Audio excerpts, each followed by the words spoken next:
ونعمل فن ونعمل ثقافة ونسقي مصر من بما كانت تشعر بالصمت به منذ سنوات. مصر الجميلة العظيمة تتشكل في هذه البلاد كانت الحقيقة أقل قدرة على التفاعل، أقل قدرة على الإبداع، أقل قدرة على التفكير، أقل قدرة على إنتاج المستقبل. سنوات طويلة مصر كانت في حالة الآلام والجهود، وأعتقد إن هذه السنوات 30 ربما أكثر شوية زي ما المسيحية بتقول عايزة تقول، هذه السنوات رجعت مصر مرة أرض الضغوط والتخلف وعدم القدرة على مواكبة العالم الذي كان يتقدم، ونحن نقف في نفس موقعنا بل نتأخر بانتظام وكأننا كنا نسير إلى الخلف.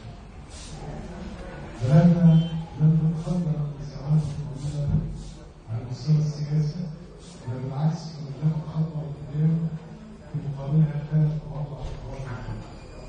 على المستوى الاقتصادي كنا نتقدم فقط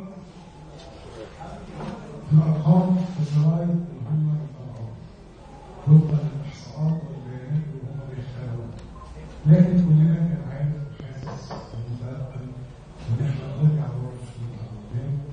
حياتنا إحساسنا بمشاكلنا الحقيقة كان بيتضاعف، وكنا دايما بنسهر وإحنا بنسمع أخبار التقدم والرخاء والأمان وزيادة معدلات النمو، والحقيقة كل هذه الحاجات إحنا كنا بنراجعها عنه. كنا كلنا في مصر عايشين كأننا ضيوف بلاد مش موجودة، لا على شاشات التلفزيون ولا على صفحات الجرايد اللي بيتكلم عن بلد تاني خالص. بلد أسعد حالة أمريكا وأسعد حالة أوروبا وأكثر تقدم اليابان وأكثر قدرة على انتفاع فلسطين. بلد الحقيقة كانت موجودة في خلال نظام مريض أمر هذا البلد وقطع قدرته التنافسية بين دول العالم. النهارده دي رمضان الكريم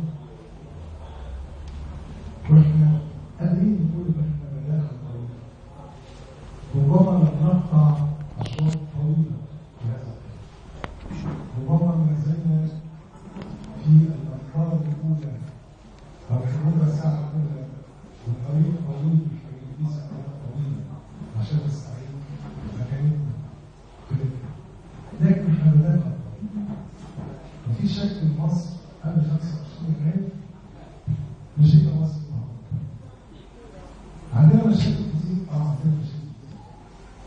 انا هقول على قصه لطيفه كده. دايما وانا صغير كنت بتفرج على افلام ابيض واسود، وما كانش زماننا موجود الافلام ابيض واسود. يعني اظن كانت اول فيلم كويس شفناه كان فيلم قصير ولا حاجه كده، مش كده؟ وكانت حاجه اختراع، مش حاجه ايه؟ دليلة مثلا دليلة دي كانت متابعه الواد ميه كده. اللي احنا بنتكلم في الوقت بجد يعني الواد اسمه كانت حاجه اختراع في الزمن ده. انا مواليد 64 من المنصوره، بدات في اسكندريه لما عشت طول حياتي جنبوها في المنصوره، وكان فيها ما كانش جامعه طنطا، فكان كل الاولاد طنطا والمحله كل الجيل اللي كان على ايامي في الثمانينات مثلا كان كل دول زملائنا في جامعه المنصوره، كان في علاقات قويه بين طنطا والمحله والمنصوره، لاننا كلنا تقريبا بنبقى طلبه في جامعه واحده اللي هي كانت جامعه المنصوره. عايز اقول لكم الجيل ده كنا بنتفرج على افلام الابيض واسود، واشهر مشهد متكرر في هذه الافلام كان مشهد النهايه اللي هو البطل يتجوز البطل. دايما كنت بسال نفسي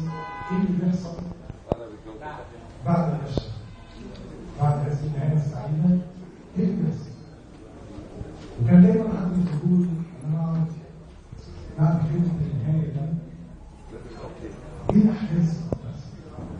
في كمان بيكونوا صعبة، عندهم مشاكل، بتقابلهم مشاكل في حياتهم الاقتصادية وحياتهم الاجتماعية، بينفصلوا، بيمشوا، حد فيهم يعي البلد. ودايما عندي سؤال، ايه اللي بعد السؤال هنا؟ يوم 11/2/2012 في تقديري هو المشهد السعيد في نهاية الفيلم مش أبيض وأسود، الأسود أسود اللي احنا عشناه 30 سنة. يوم 11/2 يوم التنحى مبارك، ده كان أسعد مشهد في الفيلم الطويل اللي خلص في هذا اليوم، لكن ما كانش حد فينا مفكر كويس ايه اللي بعد المشهد؟ ايه المتاعب اللي عندنا بعد هذا المشهد؟ كلنا فرحنا، كلنا طرنا من الفرح، لكن محدش فينا كان مفكر قوي بعد هذا المشهد السعيد، بعد هذه الفرحة التي اعتقد ليس اسمها فرحة،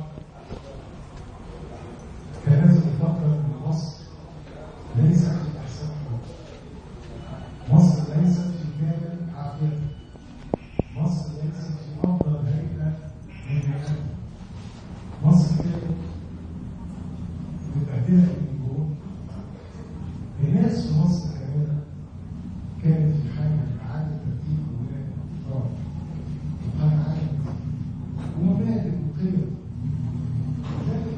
أنا عايز أقول لكم أنا فرحان جدا بهذا المكان السعيد. الفريق معايا وساعته فريق الدكتور مصطفى موجود معانا، لأنه وصلوا له رسالة. أنا فرحان بالمكان لأنه بيعيد ترتيب أهم ورقة وشيء وهي السياسة. أهم ورقة إحنا بنعلم نفسنا قيم جديدة، قيم مرتبطة بالثورة، بالحرية، بالكرامة الإنسانية. هذا المكان الصغير حجما الكبير في فعاليات زي فرقة الدكتور مصطفى، معني بمدارس تعليم الصحافة، تعليم المسرح، تعليم الثقافة، تعليم السياسة. وأنا أعتقد إن دي أهم ورقة المفروض كلنا نحتاج بيها في المرحلة الجاية، إزاي نعدل القيادات، إزاي نطور في الأفكار، إزاي نتعامل بطريقة مختلفة مع الوضع الصعب في الجيش. الفكر الثاني يوم 11/2 بدأ فكر من بقايا أبطال الفن. دايما في الأفلام العربي تلاقي الشهيد بطل يخيل القصص، لكن الحقيقة مش دايما بتكون الأبطال كلهم شر اللي حوالين الشرير بيموتوا. أحيانا بيكونوا موجودين على المسرح، بيتحركوا، بيكبروا، بيتعاونوا، بيدافعوا عن نفسهم. الحد الأدنى سلامة الناس ممكن يدافع عن نفسهم. في مقولة لنظام طبيعي كان دايما كان بيقول أن الأشياء المكسورة تدافع عن نفسها. يعني أنت لو رميت لوح إزاز على الأرض، لوح الإزاز اللي اتكسر ده بيدافع عن نفسه، بيطلع منه شظايا وسميات ظاهرة ممكن تصيبها وكأنها بتدافع عن نفسه وتظاهر يحاول يكسر. النظام القديم يا جماعة الحقيقة انكسر، لكنه ما زال يدافع عن نفسه. أنا مش من أنصار الكلام عن قصة الدلول والمؤامرات، يعني مش هتقولها موجودة في خطابي إلا نادرا يعني. لكن أنا مؤمن أن التغيير في أي مجتمع شيء صعب، وفي دايما مع كل تغيير في حاجة اسمها مقاومة التغيير. دايما حتى الناس العادية، حتى والدك ووالدتك، حتى ابنك وبنتك، أخوك وأختك، لو حاولت تغير في حاجة دايما عنده إحساس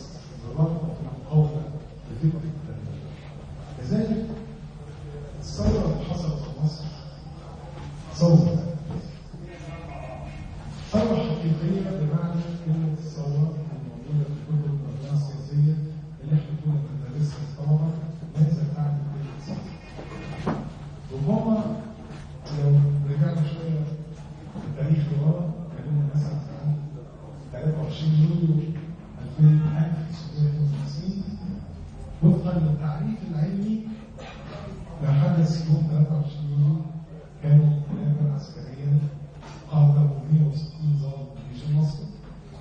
ايه اللي حصل؟ ان الضمير الجمعي للمجتمع المصري استشعر حجم التغيير الذي حدث بسبب هذا الانقلاب فسماه ثوره، وبقى ثوره حقيقيه لانه احدث تغيير في حياه المصريين والاقتصاد السياسي والاقتصادي والاجتماعي. اللي حصل في 25 يناير ثوره بالمفهوم العلمي، ثوره شعب ثوره، لكن احيانا يلبسني خلق ان تختبر هذه الثوره من خلال المسؤولين، وكان القضاء بتتحول الى عكسها. كان عندنا انقلاب ثوره وعندنا ثوره في مخاوف ان تتحول لانقلاب. اذا تصورنا ان نتائج ثوره 25 يناير هي اننا نجحنا في عزل الرئيس والرئيسه والرئيس تحت التشريع، فانا بعتقد ان هذا انقلاب من داخل القصر او انقلاب يتم من داخل القصر وليس باراده الامه، لانه انقلاب يزيح هذا المثلث وهذا الثالوث غير المقدس ويبقي على كل شيء في مصر ثاني. مصر الحقيقه ما اتغيرتش قوي، او بصراحه افضل ما اتغيرتش خالص. ما زلنا بنرى شبح الماضي يسيطر على كل ما يحدث في مصر. لسه بنسمع رئيس وزراء مش رئيس وزراء، عملنا مفاجأة ان هو رئيس وزراء، وعملنا مفاجأة ان هو مش رئيس وزراء. بنسمع مهندس وزراء بيتابع ويطلع بيان وبعدين يقول لك دخل، لا ده مش بيان، ده كان سؤال. لا والله كنا بيقرا اخبار ايه؟ وايه اللي حصل في المده الزمنيه بين صدور هذه المسوده وبين صدور هذه المليارات عشان يتغير اهم جزء في البيان؟ يعني ايه اللي حصل؟ طلع الشباب ولادنا اللي ماتوا ما ماتوش، طلع اسرائيل ما قتلتهمش، طلع احنا مثلا سنوات السنه الفلانيه. ايه اللي تغير عشان نغير موقفنا؟ لكن اللي تغير ان كان رئيس وزراء اكتشف انه مش رئيس وزراء، اكتشف ان هو موظف او سكرتير صحفي عند المجلس العسكري، كانوا بيقولوا له اطلع لا تقول كده او ما تطلعش ما تقولش كده. الحقيقه شيء مخزي ومخزي جدا ان احنا نيجي نقعد نفكر كده ماذا فعلت حكومه الدكتور شرف في 6 اشهر الماضيه، فنكتشف ان اكبر واعظم انجاز انجازته هذه الحكومه ان هي عملت ايه؟ ان هي غيرت القانون السياسي. دور معايا كده على انجاز حقيقي يذكر حكومه الدكتور شرف غير ان هي غيرت القانون السياسي. واحد، الدكتور شرف بيتنام